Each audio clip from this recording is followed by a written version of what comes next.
دیکھو اللہ تعالیٰ نے جو ہمیں قرآن میں آیات بتائی ہیں یہ سب ہمیں اللہ کی طرف کھینچتی ہیں کہ ہم اللہ کے بن کے رہیں, جیسا جیسے اللہ کہہ رہا ہے ویسے کریں, اپنے عمل کو درست کریں. سورہ بقرہ میں اللہ کا ارشاد ہے لیس البر ان تولوا وجوہکم قبل المشرق والمغرب ولکن البر من آمن باللہ والیوم الآخر والملائکۃ والکتاب والنبیین. فرمایا ادھر ادھر منہ کر لینا یہ کوئی نیکی نہیں ہے, اصل نیکی یہ کہ پہلے اپنا ایمان درست کرو اور پھر وَأَقَامَ الصَّلَاةَ وَآتَى الزَّكَاةَ وَالْمُوفُونَ بِعَهْدِهِمْ, نماز قائم کرو, زکوٰۃ دو, معاہدوں کی پابندی کرو, اور وَآتَى الْمَالَ عَلَى حُبِّهِ, صرف اللہ سے محبت کی بیس پر ذوی القربہ رشتہ داروں کو پیسے دو, رشتہ داروں کو پیسے دو. والیتامى, یتیموں کو کھلاؤ, یتیموں پہ خرچ کرو. والمساکین, مسکینوں کو کھلاؤ. وابن السبیل, مسافروں پر خرچ کرو. الو نہ بناؤ مسافر کو کہ اس کو کیا پتہ یہاں کے ریٹ کا تو الو بناؤ اس کو, ایسا نہیں, مسافروں کا خیال کرو. تو یہ 4 قسم کے طبقے پر احسان کرو, اور نماز بھی قائم کرو, اور زکوٰۃ الگ سے دو. اور والصابرین فی البأساء والضراء, کوئی پریشانی آئے تو صبر کرو, چاہے وہ مالی پریشانی ہو, فی البأساء والضراء جسمانی پریشانی. وحین الباس, اگر میدان جنگ میں لڑنا پڑے تو میدان جنگ میں صبر سے لڑو. اولئک الذین صدقوا, اللہ فرماتے ہیں جن لوگوں کی یہ صفات ہیں یہ ہیں سچے ایمان کے دعوے میں. ہم لوگوں نے اسلام کو بھی ایک, یعنی یوں سمجھیں کہ ایک فیشن ہوتا ہے نا, مختلف قسم کے موسموں میں مختلف قسم کی ایکٹیویٹیز ہوتی ہیں. محرم میں ہمارے ایک نئی قسم کی ایکٹیویٹیز ہوتی ہیں, ربیع الاول میں الگ قسم کے مسلمان بنے ہوتے ہیں ہم لوگ, ٹھیک ہے نا.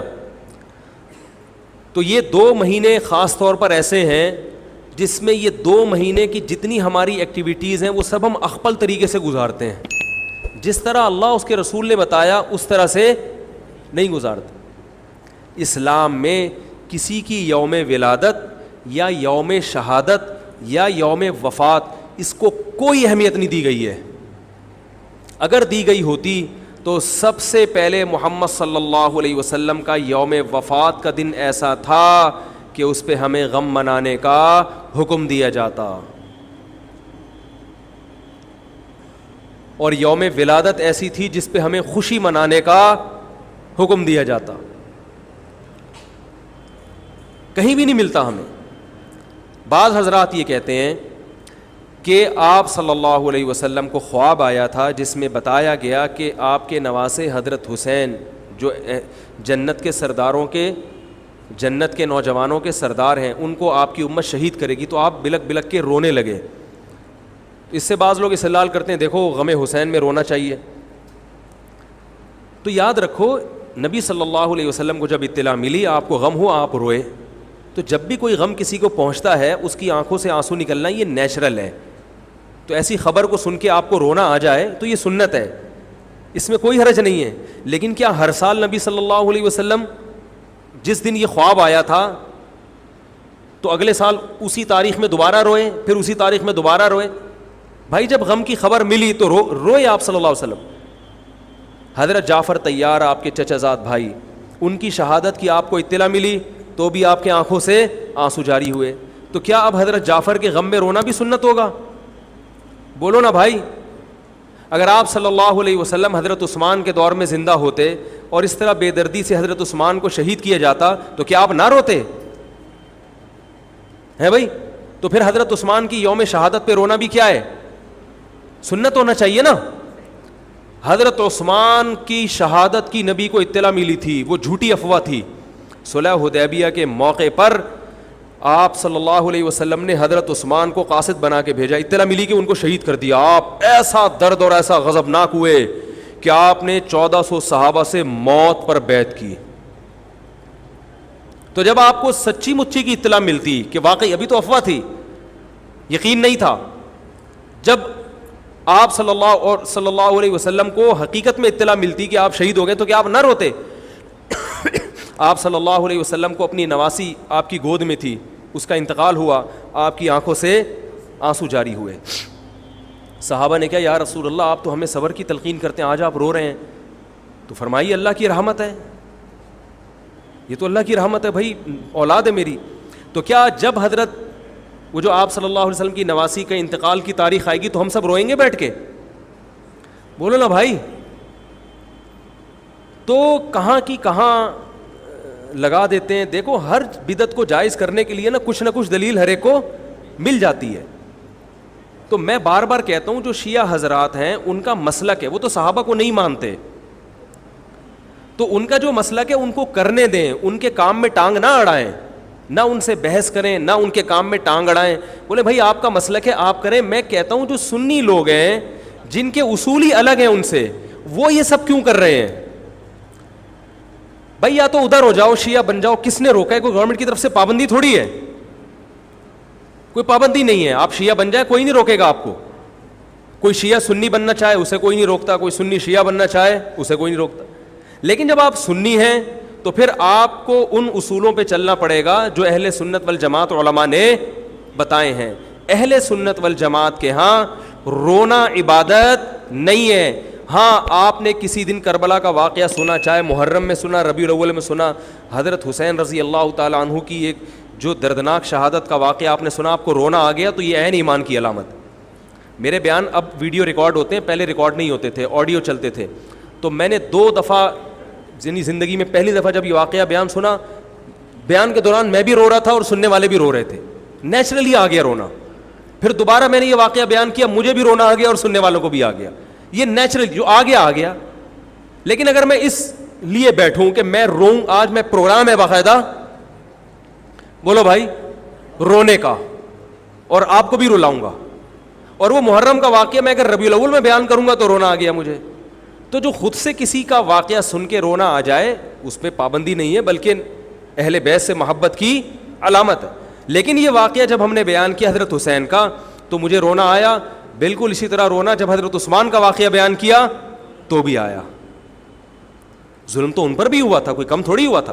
بلکہ مجھے یاد ہے جب میں نے پہلی دفعہ نبی صلی اللہ علیہ وسلم کی سیرت پڑھی، بالکل چھوٹا بچہ تھا میں اس وقت، میری عمر 9 یا 10 سال ہوگی، اور وہ آپ صلی اللہ علیہ وسلم کی وفات کا واقعہ لکھا تھا. تو اتنے بچے میں تو اتنی سمجھ نہیں ہوتی، لیکن جب مجھے یاد ہے میں پڑھ رہا تھا تو مسلسل آنکھوں سے آنسو بہ رہے تھے. ایسا دردناک واقعہ نبی صلی اللہ علیہ وسلم کی وفات کا. تو وہ تو کسی کے بھی وفات کی خبر جب ہم سنتے ہیں تو نیچرلی رونا آتا ہے انسان کو. کبھی وہ انسان کوشش تو برداشت کرنی چاہیے. لیکن اب ہمارے ہاں واقعات سنا کے باقاعدہ رونے کے پروگرام ہوتے ہیں. یہ اسلام کی تعلیمات نہیں ہے، یہ اسلام کی تعلیمات نہیں ہے. کیونکہ اسلام میں صبر کا حکم ہے. جو خود سے رونا آ جائے نا انسان کو تو وہ ایک نیچرلی ہے. اور کربلا کا واقعہ صرف اس نیت سے بیان کرنا کہ تاکہ میں بھی روؤں آپ بھی رو، یہ غلط ہے. یہ اہل سنت والجماعت کے ہاں یہ اسلامی تعلیمات کے منافی ہے. سمجھ میں آ رہی ہے بات کہ نہیں آ رہی؟ اور کسی مخصوص دن کے ساتھ تو ویسے بھی خاص نہیں ہے یہ. اور ویسے بھی شریعت میں صحیح بخاری مسلم کی حدیث ہے، آپ صلی اللہ علیہ وسلم نے نوحہ کرنے والی عورتوں پہ لعنت. نیاحہ کہتے ہیں چیخنا چلانا.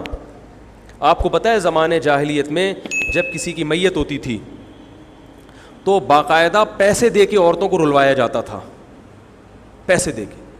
آج بھی بہت جگہوں پہ یہ ہو رہا ہے، پیسے دے کے رلوایا جاتا ہے. تو نبی نے تو ان عورتوں پہ لعنت کی ہے جو فری میں روتی ہیں، پیسے دے کے نہیں، جو فری میں میت پہ روتی ہیں. اور چیخ چلا کے رونا تو ویسے ہی حرام ہے اسلام میں. میت پہ جب بھی نبی صلی اللہ علیہ وسلم روئے ہیں آپ کی آنکھوں سے آنسو، بس چیخ چلا کے نہیں روئے ہیں. حضرت جعفر طیار بھی تو اہل بیت میں سے تھے. جب شہید ہوتے ہیں آپ کی 4 جوان بیویاں بیوہ ہوتے ہیں، چھوٹے چھوٹے بچے یتیم ہو جاتے ہیں، تو ان کی بیویاں جب روتی ہیں تو گھر سے باہر آواز آتی ہے. آپ نے پہلی دفعہ سمجھایا جا کے کہ ان سے بولو اپنی آوازوں کو پس کرو. جب دوبارہ تو آپ نے فرمایا منہ پہ خاک پھینک دو جا کے. حالانکہ ان کا جو رشتہ حضرت جعفر طیار سے تھا وہ ہمارا نہیں ہے، ہم تو بہت دور کے ہیں. اہل بیت سے جو جتنا ان کی بیویوں کا رشتہ ہے اتنا تو ہمارا نہیں ہے نا. ان کو چیخ کے رونے کی اجازت نہیں دی. اور آج ہمارے یہاں کیسے ہوتا ہے، ہا ہو چیخ رہے ہیں، پیٹ رہے ہیں. گریبان چاک کرنا اسلام میں حرام ہے روتے ہوئے. گریبان چاک کرنا اس پہ لعنت ہے نبی صلی اللہ علیہ وسلم کی. تو آج گریبان بھی چاک ہو رہا ہے, رو بھی رہے ہیں, پیٹ بھی رہے ہیں. تو بھائی وہ شیعہ حضرات کا ایک مسلک ہے, ان کی رائے ہے, ان کو ان کی رائے پہ چلنے دو. آپ جو اہل سنت والجماعت کو فالو کرتے ہو تو یا تو ادھر ہو جاؤ یا ادھر ہو جاؤ, درمیان میلہ لٹکو. درمیانی آدمی کہیں کبھی نہیں ہوتا. درمیان کی جو جنس ہے وہ کہیں کی ہوتی ہے. وہ بیچارہ نہ مرد سے شادی کر سکتا ہے نہ عورت سے. وہ کہتا ہے یا اللہ اگر مجھے آپشن دیتا یا تو ادھر کر دیتا, یا وہ تو ایک اللہ نے آزمائش بنا دی اس کو بیچارے کو, وہ آزمائش ہے, اسی آزمائش پہ اس کو قیامت کے دن اجر ملے گا. لیکن اپنے اختیار سے انسان بیچ کا بننے کی کوشش کرے یہ ٹھیک نہیں ہوتا. اپنے اختیار سے یا تو شیعہ بن جاؤ یا پورے سنی بن جاؤ. تو اہل سنت حدیث کی کتابوں کو فالو کرتے ہیں, اور جو ہماری بخاری مسلم ہے شیعہ حضرات نہیں مانتے ان کتابوں کو, وہ نہیں فالو کرتے ان کو. تو ہم تو ان کو فالو کرتے ہیں. اگر آپ کہتے ہو میں نہیں مانتا ان حدیثوں کو, تو پھر بہت ساری چیزیں اور بھی ہیں وہ بھی چھوڑ دو. پھر آپ سمجھ میں آ رہی ہے بات, پھر وہ بھی چھوڑ دو. تو ہم تو ان کتابوں کو فالو کرتے ہیں. ہمارے نبی صلی اللہ علیہ وسلم کے حکام ہیں, میت پہ رونا پیٹنا منع. جب حضرت حسین رضی اللہ تعالی عنہ کا قتل ہوا ہے کربلا میں, اور یقیناً یہ بہت بڑا بدترین ظلم تھا تاریخ کا, تو حضرت جو آپ کے اہل بیت جو باقی بچ گئے تھے ان کا کیا ری ایکشن تھا, جو صحیح اسناد سے جو چیزیں ثابت ہیں ان کا کیا ری ایکٹ تھا. کیا امام زین العابدین نے اس طرح سے نوحے کیے تھے کہ آپ نے سینوں کو پیٹا تھا؟ انہوں نے صبر کیا تھا انہوں نے. اور یہی اہل بیت کی شان تھی. تبھی تو قرآن کے الفاظ کیا ہیں کہ نیکی صرف یہ نہیں ادھر ادھر منہ کر کے نمازیں پڑھ لو, بلکہ والصابرین فی البأساء, جو پریشانیوں کے وقت کیا کرتے ہیں, صبر. تو ہماری نظر میں حضرت حسین کا قتل بھی ایک بہت بڑی ٹینشن, بہت بڑی پریشانی, مگر اس پر ہمیں صبر کا حکم ہے. اگر ہمارے اندر انتقام کی طاقت ہوتی تو انتقام لے لیتے ہم. جو بھی قاتلان حسین تھے ہمیں پتہ چلتا کہ یہ ہے, ہم انتقام لیتے ان سے. اگر انتقام نہیں لے, وہ تو چلے گئے دنیا سے اپنے ٹھکانوں کو, جو جس نے جہنم رسید ہونا تھا وہ تو جہنم رسید ہو چکا ہے. اور اللہ نے حضرت حسین رضی اللہ تعالی عنہ کو شہادت کی برکت سے جنت کے جوانوں کا سردار بنا دیا ہے. تو جس کا جو ٹھکانہ تھا, جس ملعون نے جہاں جانا تھا وہ چلا گیا. اب قرآن کیا کہہ رہا ہے, تلک امۃ قد خلت. جہاں بھی قرآن ایسے واقعات بیان کرتے, یہ قوم تھی جو گزر گئی, لہا ما کسبت, جس نے جو کیا اس کا بدلہ ملے گا, ولکم ما کسبتم, تم اب تمہارے اعمال اللہ دیکھے گا. اعمال کا مطلب دیکھے گا جن چیزوں کو اللہ نے حلال کیا تم اس پر عمل کرتے ہو, جن چیزوں کو حرام قرار دیا اس سے بچتے ہو کہ نہیں بچتے, یہ چیزیں دیکھی جائیں گی. تو محرم کے ایک الگ, ہمیں محرم نبی صلی اللہ علیہ وسلم کی زندگی میں ہمیشہ آیا ہے, اس میں کیا احکام ہے. محرم میں آپ نے نکاح بھی کیا ہے, محرم منحوس نہیں ہے, محرم تو اشہر حرم میں سے ہے, برکت والا مہینہ ہے. اس میں جو کام کیا جائے گا اس میں برکت ہوگی. اس میں شادی بیاہ کریں گے اس میں انشاءاللہ برکت ہوگی, اس میں کوئی اور عبادت کریں گے اس میں برکت. نبی صلی اللہ علیہ وسلم نے محرم کی الگ فضیلت بیان کی کہ اس میں عبادت کا ثواب, محرم کے روزوں کا ثواب عام مہینوں سے زیادہ ہے. تو یہ سب ہماری شریعت کی تعلیمات ہیں. تو ہمیں ایک طرف ہو جانا چاہیے, ہمیں اسی کو فالو کرنا چاہیے. ہاں یہ وہ دور نہیں ہے کہ آپ دوسروں پہ جا کے انگلیاں اٹھائیں, تم یہ کیوں کر رہے ہو, یہ کیوں, بس چھوڑ دو اس کو, جو جب اس کو سمجھ میں آئے گی تو آ جائے گا, نہیں آئے گی تو 73 فرقے ہیں نا, تو یہ آپ تھوڑی ختم کرو گے, یہ حضرت عیسیٰ علیہ السلام آ کے ختم کریں گے. تو جو کام عیسیٰ علیہ السلام کا ہے وہ خود کرنے کی کوشش, بولو بھائی, مت کرو. آپ دیکھو کہ ان میں جو صحیح ہے اس کو فالو کرو, باقی بھائی جیسا کر رہے ہو. ہمارے پاس نہ کوئی پولیس ہے نہ کوئی پاور ہے, پولیس بھی ہوتی تو بھی کچھ نہیں کرتی. ہم اگر پولیس میں ہوتے تو کیا کر لیتے. فساد ہوتا ہے ان چیزوں سے. افغانستان میں جب طالبان کی حکومت تھی, او بھائی کون سی والی گھڑی صحیح ہے, میری گھڑی میں تو کیا ٹائم ہو رہا ہے, کبھی آگے چلیے. اچھا پھر ابھی بس اذان ہونے والی ہے, ٹھیک ہے بتا. تو کیا کہہ رہا تھا یار میں,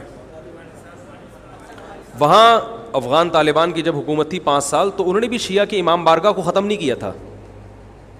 سمجھ رہے بات کو, ایک حد بندی کر دی تھی, ختم نہیں کیا انہوں نے بھی شیعوں سے صلح کی تھی, مذاکرات کیے تھے. بھائی ٹھیک ہے آپ اپنی امام بارگاہ کے اندر جو آپ کی ایکٹیویٹیز ہیں آپ وہ کرو. حالانکہ کتنی پاورفل حکومت تھی, اس لیے کہ اتنی بڑی تعداد میں انہوں نے کہا بھائی ہم کیسے پابندی لگائیں, ایک پورا ایسے ممکن نہیں ہے ہمارے لیے.